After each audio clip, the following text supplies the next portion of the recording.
नाज़रीन अस्सलाम वालेकुम। खबरनामे में आपका खैर मकदम है। सबसे पहले देखते हैं क्या है आज की अहम सुर्खियां। गुस्ताख मुसन्निफ सलमान रुश्दी का वीडियो खिताब मुस्लिम तंजीमों के एहतजाज के बाद लम्हे आखिर में मनसूख।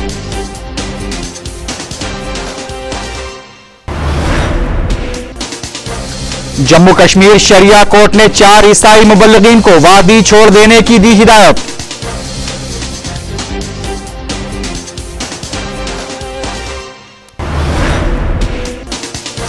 जारिया तालीमी साल इंटरमीडिएट प्रैक्टिकल इम्तिहानात में जंबलिंग सिस्टम का लुजूम नहीं होगा। वजीर सानवी तालीम पार्था सारथी का ऐलान।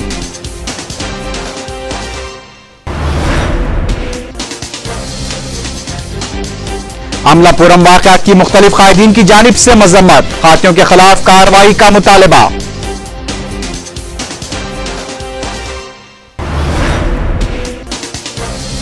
निजामाबाद के तेलुगु देशम रुकन कौंसल नरसा रेड्डी का इंतखाब कलादुम कांग्रेस उम्मीदवार को हाईकोर्ट ने कामयाब करार दिया।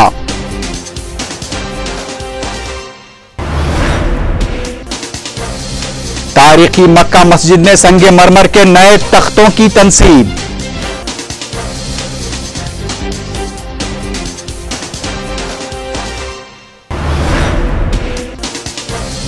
जगन के असिस्टेंट सुनील रेड्डी गिरफ्तार। जगन के असातिजात केस में अहम पेशरफ्त।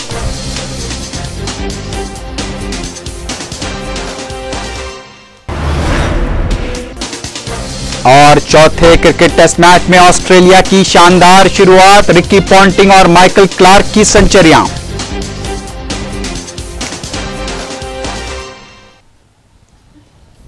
सुर्खियां आपने देखी, अब देखते हैं क्या है आज की अहम कौमी खबरें।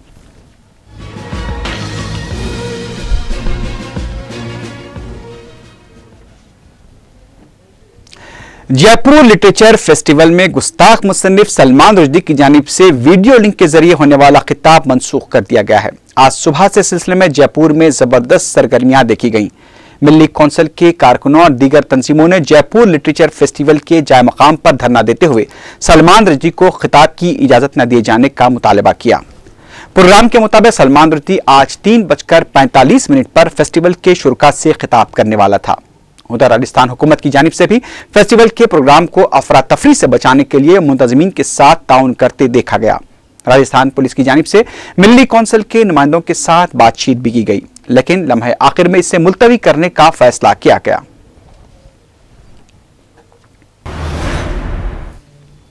रिजर्व बैंक ऑफ इंडिया ने आज अपनी क्रेडिट पॉलिसी का ऐलान करते हुए सूद की शरहों में इजाफा न करने का फैसला किया है। ताहम आरबीआई ने सीआरसी यानी कैश रिजर्व रेशियो में 50 बीपीएस से 5.50% की कमी का ऐलान किया है, जिस पर 28 जनवरी से अमलावरी होगी।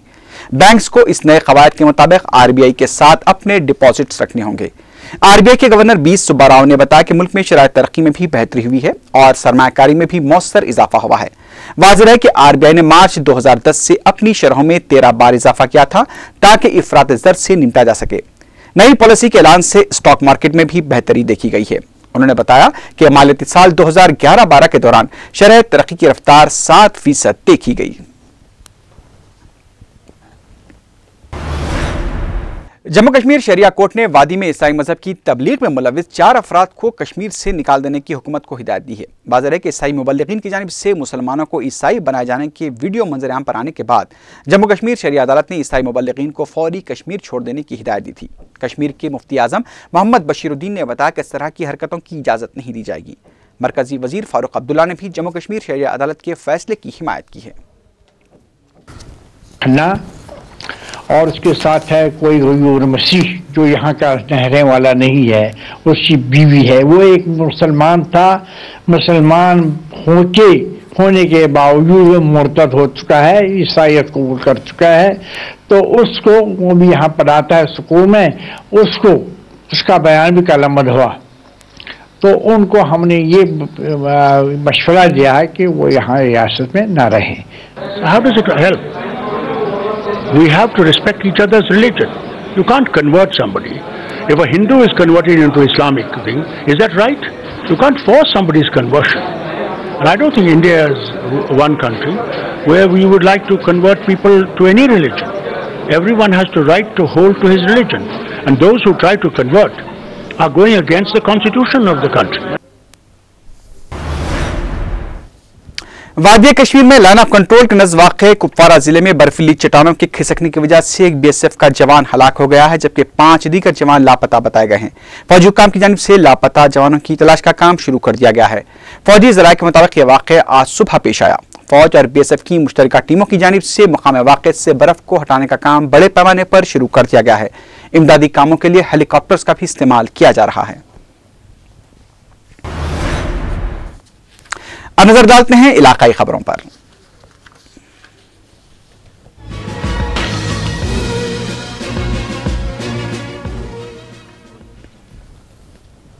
रियासती हुकूमत ने जारिया तालीमी साल इंटरमीडिएट प्रैक्टिकल इम्तिहानात में जंबलिंग सिस्टम को इस्तेमाल न करने का ऐलान किया है। मीडिया से बात करते हुए रियासती वजीर सानवी तालीम पार्था सारथी ने बताया कि तेलंगाना तलबा की अपील पर यह फैसला किया गया है। पार्था सारथी ने बताया कि इस साल भी साबिक की तरह ही प्रैक्टिकल इम्तिहानात मुनक्किद किए जाएंगे। इस सिलसिले में बोर्ड ऑफ इंटरमीडिएट को हिदायत भी जारी की जा चुकी है। తీవ్ర ఒత్తిడికి లోనవుతూ జంబ్లింగ్ విధానంలో మరి స్టూడెంట్ ఇబ్బంది పడే పరిస్థితులు ఉన్నాయని చెప్పేసి దీన్ని దృష్టిలో పెట్టుకుని ఈ సంవత్సరం జంబ్లింగ్ లేకోకుండా ఇంత ముందు ఉన్న విధానంలోనే కొనసాగించాలని మరి మన board of intermediate education secretary గారు కూడా చాలా స్పష్టమైన ఆదేశాలు ఇవ్వడం జరిగింది। ఈ ఫైల్ ని మళ్ళీ ఈ విషయంలో ఇంకోసారి ప్రభుత్వం దృష్టికి కానివ్వండి లేక ప్రభుత్వ సూచన కానీ అవసరం లేకోకుండా वज़ीर आला किरण कुमार रेड्डी ने कहा है कि सदर तेलुगु देशम चंद्रबाबू नायडू को इस बात का यकीन हो चुका है कि वो दोबारा चीफ मिनिस्टर नहीं बन सकते हैं, इसलिए वो बेबुनियाद इल्जामात और बयानात का सहारा ले रहे हैं। चित्तूर में मिदनापल्ली में रैली से खिताब करते हुए चीफ मिनिस्टर ने कहा कि चंद्रबाबू नायडू जिस तरह के अल्फाज इस्तेमाल कर रहे हैं उसके लिए उन्हें डिक्शनरी दी जानी चाहिए ताकि उन्हें पता चल सके कि वो क्या कह रहे हैं। किरण कुमार रेड्डी ने जगनमोहन रेड्डी को भी तनकीद का निशाना बनाते हुए कहा कि जिस तरह से चंद्रबाबू नायडू ने कांग्रेस को धोखा देकर तेलुगु देशम में शमूलियत अख्तियार की थी, उसी तरह जगनमोहन रेड्डी ने भी कांग्रेस को धोखा देकर वाईएसआर कांग्रेस पार्टी कायम की है। उन्होंने चिरंजीवी के अरकान असेंबली की काबीना में शमूलियत पर तबसरा करते हुए कहा कि चिरंजीवी ने कभी भी ओहदों के लिए दबाव नहीं डाला है। नायडू ये विधंगा కాంగ్రెస్ పార్టీకి మోసం చేసి తెలుగుదేశానికి పోయాడు, అదే విధంగా జగన్మోహన్ రెడ్డి కూడా రాజశేఖర రెడ్డి గారు పూర్తిగా కాంగ్రెస్ పార్టీతో జీవితాంతం గడిపితే కాంగ్రెస్ పార్టీని మోసం చేసి సొంత పార్టీ పెట్టుకొని కాంగ్రెస్ పార్టీని భూస్థాపితం చేస్తానని ఏదైతే మాట్లాడుతున్నారో ఇది నీ స్థాయికి తగదు। చిరంజీవి గారు నాకు మంత్రి పదవులు 3 కావాలి 4 కావాలని అడగలేదు, లేక శాఖలు కూడా అడగలేదు। కేవలం మేము మీతో చేరాము, మాకు తగ్గ స్థాయిని మీరు కల్పియండి అని కేవలం చెప్పిన దాని వల్లనే 2 మంత్రి పదవులు ఇక్కడ ఇచ్చాం, రాబోయే రోజుల్లో ఇంకా కూడా ఇవ్వటం జరుగుతుంది। चीफ मिनिस्टर और मेरे दरमियान इख्तलाफात की खबरें एल्लो जर्नलिज्म की कारस्तानी हैं। मीडिया से बात करते हुए डिप्टी चीफ मिनिस्टर दामोदर राज नरसिम्हा ने यह बात कही। उन्होंने उनके और चीफ मिनिस्टर के दरमियान फैलाई जा रही इख्तलाफात की खबरों की शदीद मजम्मत की। दामोदर राज नरसिम्हा ने कहा कि कांग्रेस हुकूमत हमेशा दलितों के साथ थी और आगे भी उनके साथ रहेगी। उन्होंने कहा कि दलितों को आगे बढ़ाना ही कांग्रेस का मकसद है। दामोदर राज नरसिम्हा ने कहा कि वो भी एक दलित हैं, इसलिए उन्हें डिप्टी चीफ मिनिस्टर बनाया गया है। మీడియాకు అలవాటు ఎక్కడ చిచ్చు పెట్టాలి, ఏ రకంగా చిచ్చు పెట్టాలి అనేది, దానికి నన్ను ఏం చేయమంటారు?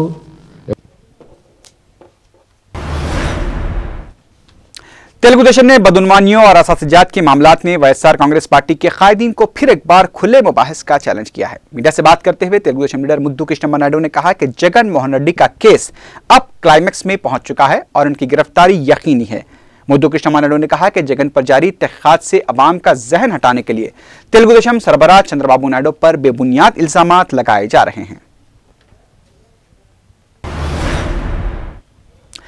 तारीखी मक्का मस्जिद के सहन में संगमरमर के 3 नए तख्तों को आज नस्ब कर दिया गया। कायद मजलिस अकबरुद्दीन ओवैसी के अलावा रुकन असम्बली सैयद अहमद पाशा कादरी और मेयर अजीम तरबल्दिया हैदराबाद मोहम्मद माजिद हुसैन भी इस मौके पर मौजूद थे। वाज़ेह है कि 18 मई 2007 को मक्का मस्जिद में हुए बम धमाके के दौरान तारीखी मक्का मस्जिद के संगे सयाह और संगे सफेद के तख्त टूट गए थे। आज राजस्थान से मंगवाए गए तख्तों को नस्ब कर दिया गया। इस मौके पर मक्का मस्जिद फायरिंग वाक़े के महलूकीन के लिए दुआ भी की गई।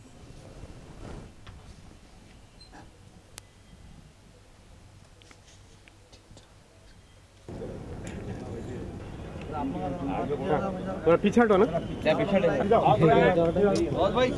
थोड़ा हट जाओ, पीछे हटो और पीछे एक पीछे और हटाएंगे।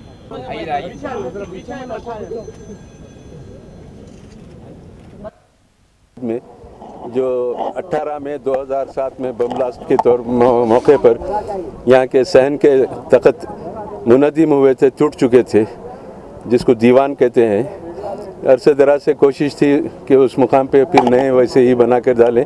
चुनाचे मजलिस इत्तेहादुल मुस्लिमीन की नुमाइंदगी पर नकीब मिल्लत बैरिस्टर असदुद्दीन अवैसी साहब सदर मजलिस की हिदायत पर मजलिस बल्दिया से 4.5 लाख रुपए की लागत से ये काम मंजूर हुआ और मकराना राजस्थान के इलाके से संगे मरमर और संगे सिया वहाँ से लाया गया और ये तख्ते मेजरमेंट लेकर यहाँ पर बिठाया गया। आज कायद मकराना मजलिस इत्तेहादुल मुस्लिमीन अकबरुद्दीन अवैसी साहब की निगरानी में काम की तकमील को पहुँचा। सदर तेलुगुदेशम चंद्रबाबू नायडू ने अमलापुरम में अंबेडकर के मुजस्समे को नुकसान पहुंचाए जाने की मजम्मत की है। मगरबी गोदावरी में किसान यात्रा के दौरान खिताब करते हुए चंद्रबाबू नायडू ने वाक़यात के जिम्मेदार अफराद के खिलाफ सख्त कार्रवाई का मुतालबा किया। उन्होंने इस मौके पर नलगुंडे में NTR के मुजस्समे को नुकसान पहुंचाए जाने की भी मजम्मत की।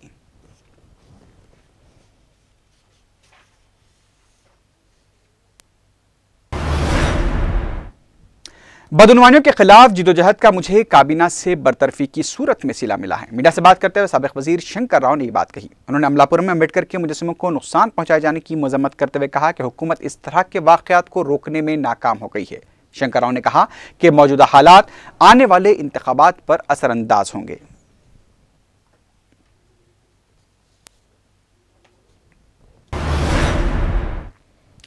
वाईएसआर कांग्रेस पार्टी के सरबराह जगन मोहन रेड्डी ने इल्जाम लगाया है कि कांग्रेस और तेलुगुदेशम वाईएसआर की नेक नामी को मुतासिर करने की कोशिश कर रहे हैं। गुंटूर में पुरसा यात्रा के दौरान मुकामी अवाम से खिताब करते हुए उन्होंने कहा कि वाईएसआर कांग्रेस पार्टी वाईएसआर के ख्वाबों को पूरा करेगी।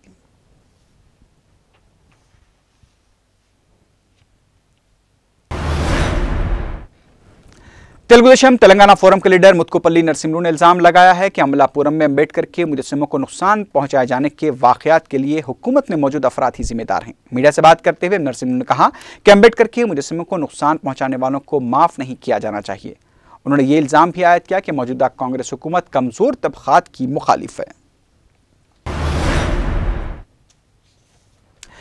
कांग्रेस लीडर चिरंजीवी और बालाकृष्णा के दरमियान जारी लफ्जी जंग अब उनके हामियों तक पहुंच गई है। नेल्लूर में जब चिरंजीवी के मद्दाहों ने बालाकृष्णा के रिमार्क्स के खिलाफ उनका पुतला नजरातिश किया तो जवाब में बालाकृष्णा के हामियों ने भी चिरंजीवी का अलामती पुतला नजरातिश किया। इस मौके पर दोनों ग्रुपों के दरमियान झड़प शुरू हो गई।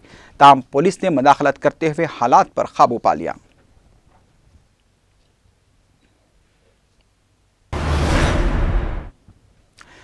अमलापुरम में अंबेडकर के मुजस्समों को नुकसान पहुंचाए जाने के खिलाफ आज दलित तंजीमों की जानिब से टैंक बंड पर धरना दिया गया। इस मौके पर खिताब करते हुए तेलंगाना प्रजा फ्रंट के लीडर गद्दर ने कहा कि अंबेडकर के मुजस्समों की तौहीन एक बड़ा जुर्म है। उन्होंने खातियों के खिलाफ सख्त कार्रवाई का मुतालबा किया।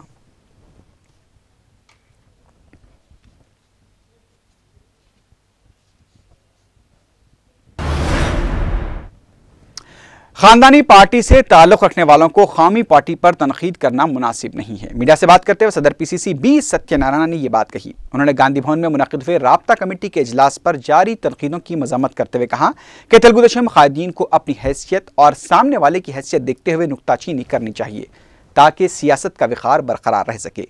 बी सत्यनारायण ने अमलापुरम में अंबेडकर के मुजस्समों को नुकसान पहुंचाए जाने की शदीद मजम्मत करते हुए कहा कि अंबेडकर की शख्सियत सिर्फ दलितों के लिए नहीं बल्कि पूरे समाज के लिए अहमियत रखती है। उन्होंने रुकन पार्लियामेंट हर्ष कुमार के बयान पर तबसरा करते हुए कहा कि पार्टी का दाखिली मामला है और वो इस सिलसिले में उनसे वजाहत तलब करेंगे। बालाकृष्णा से मुतालिक पूछे गए सवाल पर सदर PCC ने कहा कि ऐसे कई आए और चले गए। उन्होंने कहा कि बालाकृष्णा 1985 से इंतखाबी सरगर्मियों में हिस्सा ले रहे हैं और उसके क्या नतायज रहे हैं इससे सभी वाकिफ हैं।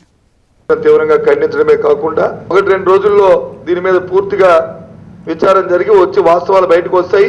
ఎంతటి వారినైనా సరే క్షమించేది లేదు, ఉపేక్షించేది లేదు. అది ఏ పార్టీ అయినా, ఏ వర్గమైనా, ఎవరు సన్నిహితుడైనా, ఎవరు స్నేహితుడైనా, ఎవరైనా సరే అనేది కాంగ్రెస్ పార్టీ తరఫున ఇప్పటికే ముఖ్యమంత్రి గారిని, రాష్ట్ర డీజీపీని, అక్కడ ఉన్న ఐజీ, ఆ ఏరియా ఐజీని, డీజీని. कांग्रेस रुकन पार्लियामेंट जी विवेक ने चीफ मिनिस्टर किरण कुमार रेड्डी को दलितों का मुखालिफ करार दिया है। मीडिया से बात करते हुए जी विवेक ने कहा कि शंकर राव की वजारत से बरतरफी भी इसका एक सबूत है। उन्होंने कहा कि रियासत में मौजूदा हालात किरण कुमार रेड्डी की कमजोर क़यादत की वजह से पैदा हुए हैं। विवेक ने अमलापुरम में अंबेडकर के मुजस्सिमों को नुकसान पहुंचाए जाने के वाक़े के लिए भी चीफ मिनिस्टर को जिम्मेदार करार दिया। उन्होंने मुस्तक़बिल में सराह के वाक़यात की रोकथाम के लिए इक़दाम करने और अमलापुरम वाक़यात के जिम्मेदारों के खिलाफ कार्रवाई का मुतालबा किया।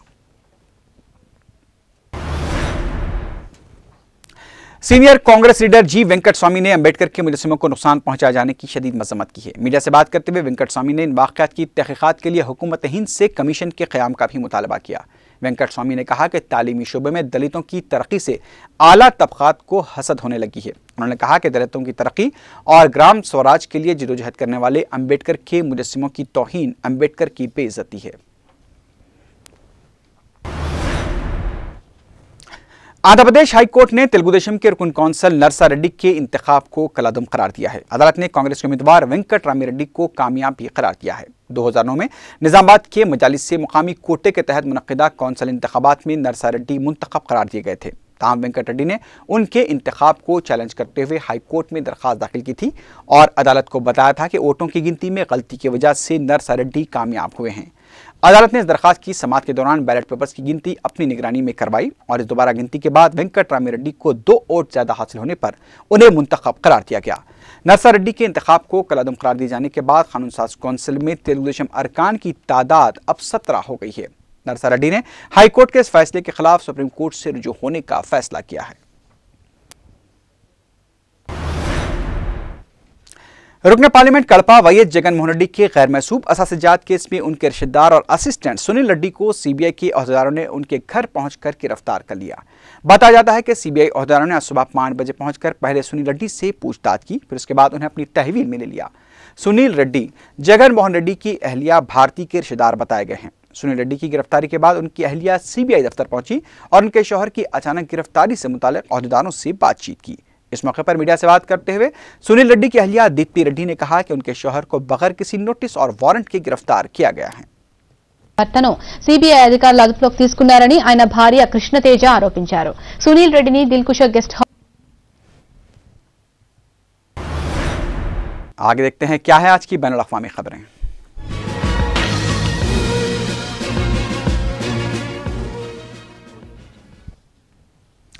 पाकिस्तान से मिली खबरों में बताया गया है कि पाकिस्तान की खुफिया एजेंसी ISI के सरबराह जनरल अहमद शुजा पाशा ने पाकिस्तान के साबिक़ सदर परवेज मुशर्रफ से दुबई में खुफिया मुलाकात करते हुए उन्हें फिलहाल पाकिस्तान न आने का मशवरा दिया है। पाकिस्तानी अखबार डॉन के मुताबिक अहमद शुजा पाशा ने दुबई में हुई खुफिया मुलाकात के दौरान परवेज मुशर्रफ के साथ पाकिस्तान की मौजूदा सूरत हाल पर तबादला ख्याल किया। मुलाकात के दौरान अहमद शुजा पाशा ने मुशर्रफ को इस बात का मशवरा दिया कि उनकी पाकिस्तान वापसी के लिए हालात फिलहाल साजगार नहीं हैं। वाज़ेह है कि पीर को पाकिस्तानी सेनेट ने एक करारदाद के जरिए पाकिस्तान वापसी की सूरत में परवेज मुशर्रफ की गिरफ्तारी को मंजूरी दे दी थी। इराक के दारुल हुकूमत बगदाद की सदर सिटी में हुए 2 मुख्तलिफ बम धमाकों में 6 अफराद हलाक और दर्जनों जख्मी हो गए हैं। हुकाम ने हलाकतों में मजीद इजाफे का खदशा जाहिर किया है। बगदाद से मिली खबरों के मुताबिक पहला धमाका आज सुबह मजदूरों के ग्रुप के दरमियान हुआ, जबकि दूसरा धमाका आधे घंटे बाद ही एक बेकरी के सामने हुआ। हालिया दिनों में शिया इलाकों में बम धमाकों में इजाफा हुआ है। 22 दिसंबर को भी शिया इलाके में हुए धमाके में 30 से ज्यादा अफराद हलाक हो गए थे। अमेरिका ने गुज़िश्ता साल 26 नवंबर को नाटो के फिजाई हमले में 25 पाकिस्तानी फौजियों की हलाकत के वाक़े की तहकीकाती रिपोर्ट को मुस्तरद कर दिया है। पेंटागन के तर्जुमान ने कहा कि पाकिस्तानी अहदेदारों का यह मानना है कि अमेरिकी फोर्सेस की जानिब से हमला गैर इश्तियाल अंगेज था, बिल्कुल बेबुनियाद है। पाकिस्तानी फौज ने पीर को अपनी रिपोर्ट में हमले की जुज़वी जिम्मेदारी पाकिस्तान पर डाले जाने को नाकाबिल कबूल करार दिया था। अपनी रिपोर्ट में पाकिस्तानी हुकाम ने कहा था कि पाकिस्तानी फोर्सेस इत्तेहादी फौजियों पर फायरिंग के जिम्मेदार नहीं थे।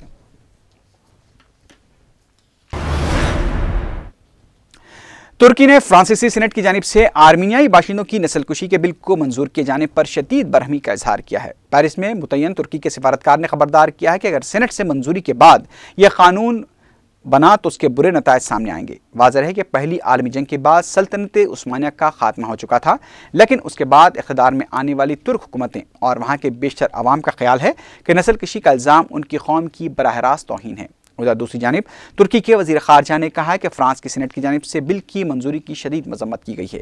तुर्की के वज़ीर इंसाफ ने कहा है कि 86 वोटों के मुकाबले बिल की 127 वोटों से मंजूरी एक गैर मुनसिफाना कदम है और इससे तुर्की की तौहीन हुई है। अब इस बिल को सदर निकोलस सरकोजी को रवाना किया जाएगा और इसे पार्लियामेंट में मंजूर किया जाएगा। इस बिल की मंजूरी से तुर्की और फ्रांस के दरमियान ताल्लुकात में कशीदगी बढ़ने का इम्कान है।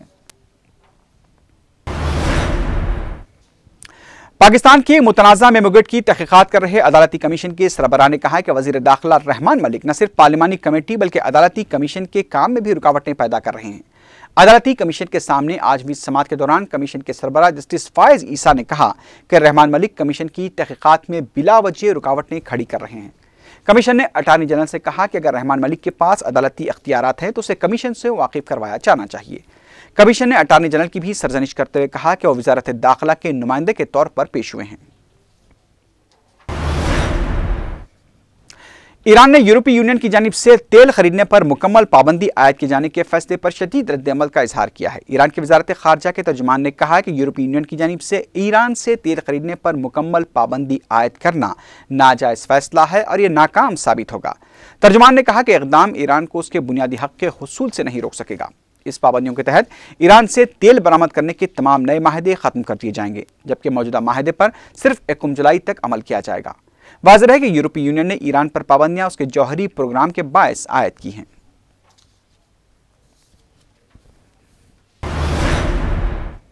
हिंदुस्तान और ऑस्ट्रेलिया के दरमियान एडिलेड ओवल में खेले जा रहे सीरीज के चौथे और आखिरी टेस्ट मैच में ऑस्ट्रेलिया ने इब्तदाई झटकों के बाद अपना मौक़िफ़ मुस्तहकम कर लिया है और ऑस्ट्रेलिया के कप्तान माइकल क्लार्क ने टॉस जीतकर पहले बल्लेबाजी करने का फैसला किया। 26 रन के स्कोर पर ही ज़हीर खान ने वार्नर को एलबीडब्ल्यू आउट कर दिया, जबकि स्कोर में 5 रन का इजाफा करने के बाद मार्च को अश्विन ने बोल्ड कर दिया। ऑस्ट्रेलिया का तीसरा विकेट 84 रन के स्कोर पर गिरा जब अश्विन ने कोवन को लक्ष्मण के हाथों कैच आउट करा दिया। तामस के बाद ऑस्ट्रेलिया के स्टार बल्लेबाज रिकी पॉन्टिंग और कप्तान माइकल क्लार्क ने शानदार बल्लेबाजी का मुजाहरा करते हुए दिन का खेल खत्म होने तक मजीद कोई विकेट गंवाए स्कोर को 335 रनों तक पहुंचा दिया। कप्तान माइकल क्लार्क और रिकी पॉन्टिंग ने शानदार सेंचुरियां बनाई। दोनों खिलाड़ियों के दरमियान चौथे विकेट की रिफाकत में 251 रन बनाए गए। दिन का खेल खत्म होने तक कप्तान माइकल क्लार्क 140 और रिकी पॉन्टिंग 137 रन बनाकर खेल रहे थे। ऑस्ट्रेलिया के स्टार बल्लेबाज रिकी पॉन्टिंग ने टेस्ट क्रिकेट में आज 13,000 रन मुकम्मल कर लिए हैं। टेस्ट क्रिकेट में 13,000 से ज्यादा रन बनाने वालों में मास्टर ब्लास्टर सचिन तेंदुलकर और राहुल द्रविड़ भी शामिल हैं। इसी के साथ ही खबरनामा अख्ताम को पहुंचा। अल्लाह हाफिज।